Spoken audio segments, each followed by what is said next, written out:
Hey everybody, welcome back. And today's episode of Through the Veil, we will be reacting to more videos and taking a look through the veil at the situation that's currently going on with everything. So CNN just exposed Kamala for lying in her ads. In one state, she has one message, but in another state, she has the complete opposite message. Check it out. Kamala Harris is targeting crucial battleground voters with vastly different messages on Gaza and Israel. This ad is running in Michigan, which has the largest Arab population in America. What has happened in Gaza over the past 9 months is devastating. We cannot allow ourselves to become numb to the suffering, and I will not be silent. All right, well, it's a very different story for an ad in Pennsylvania targeting Jewish voters. Let me be clear. I will always stand up for Israel's right to defend itself, and I will always ensure Israel has the ability to defend itself, because the people of Israel must never again face the horror that a terrorist organization called Hamas caused on October 7th.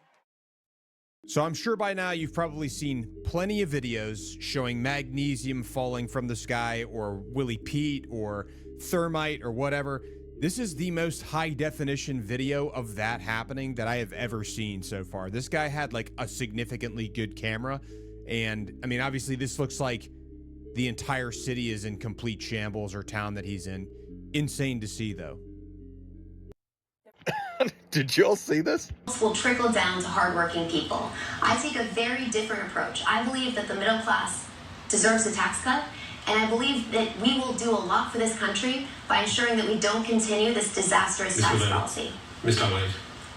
You are wealthy. You're worth $20 million to $30 million. How do you know about regular people suffering? Do you go shopping, go to Walmart, buy food? I talk to those people. And you pretend to be Render in Nashua a few months ago, moved back to run for this open seat with millions of dollars from Washington, D.C. insiders.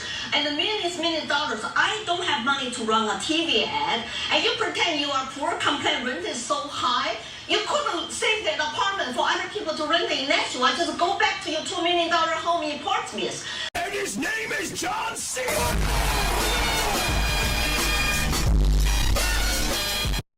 Here in Western North Carolina, more than a month after Hurricane Helene, things aren't normal here. While many may be thinking about their Thanksgiving plans, here, many are just trying to figure out how they can survive. There are still people without potable water that they can drink. There are still people displaced and living in tents without any answers of whether they can rebuild. The work to be done here is far from over. And Operation Blessing is still here and still committed to helping the people of Western North Carolina, Asheville, and surrounding areas. We've provided warm meals, generators, potable water, and we've cleaned out homes, mucked and gutted, as well as removed debris. I ask that you continue to support Operation Blessing to show the people of Western North Carolina that they're not alone and that we are going to stand with them to rebuild in the aftermath of this destruction. Yeah, they're still gonna need a lot of help for a long time. It looks pretty disastrous, or disaster like, looks like, I believe, Hurricane Kellen, the one that hit Florida in like 2006. I remember seeing pictures of that. Maybe Katrina. I was thinking of Kellen because I heard like a documentary about Helen Keller a while back.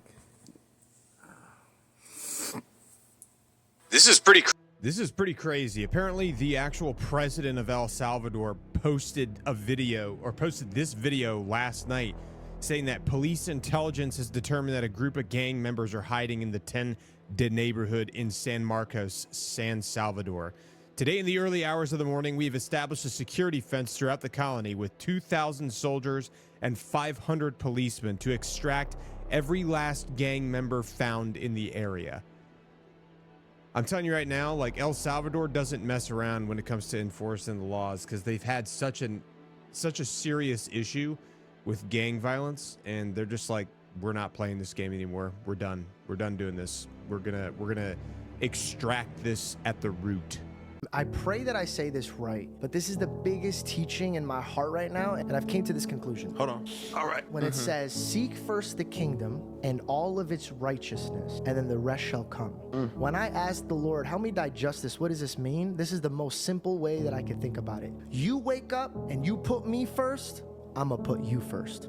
I'm gonna need you to stop worrying about your needs. I want you to worry about my needs so that way I could worry about your needs. We will be a perfect partnership, but get up, stop being selfish, be grateful, search for my righteousness, my throne, my kingdomship, and my army will pave your feet. You will not be bothered, you will not need, you will not want, you will not fear. If you get up and your heart is saying, Lord, what do you need from me? I turn to my angels and I say, go and do his work. So younger kids today seem to think that us Gen Xers, those former Toys R Us kids, us of the MTV generation, those of us born in the mid to late 1900s are ancient now. That we are older than dirt. And a lot of times I'll try to correct them, but sometimes it's fun to lean into it. To tell them, I get it. I'm so old that my Slinky was made of wood.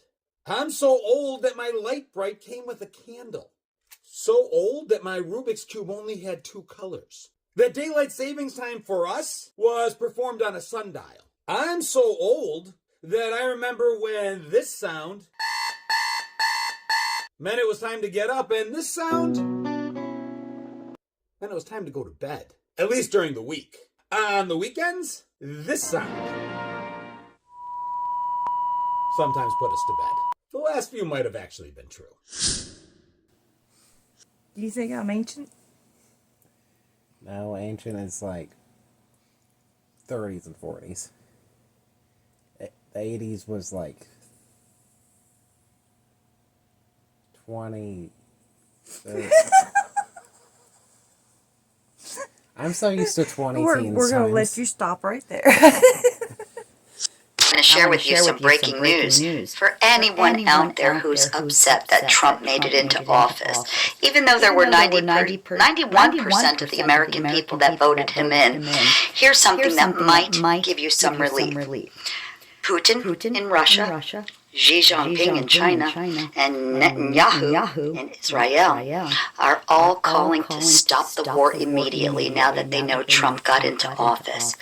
Isn't that something to be really proud as an American, that there is a strong leader getting ready to take the Oval Office with his Avenger team of J.D. Vance, Robert F. Kennedy, Tulsi Gabbard, Elon Musk, and of course, Vivek Ramaswamy. What an avenging team that Putin, Xi Jinping, and Netanyahu all called for war to stop as Trump comes into office.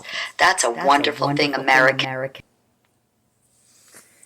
It is wonderful, but like I was telling Dad the other day, it's like, it's too easy, it's too good to be true. Yeah, like, usually, I smell something cooking, you know? Yeah, because those politicians really, like, especially when it's, like, with Putin and how he's been with the war, like, you'd expect it to not be, like, you know, before the work weekends. Well, that I get, but I get the outside people's reaction, but I'm talking about this has been too easy. Like, there was not a lot of shenanigans. It didn't last for 2 weeks. You know, I don't know. And now we've got this, they're meeting in secret to vote, elect, like, I don't know. It'll be interesting to see what happens between now and when he gets to take office finally. So, we shall see. And on that yawn, we're going to call it a night, and we will see you guys tomorrow. See you in the next one. Bye.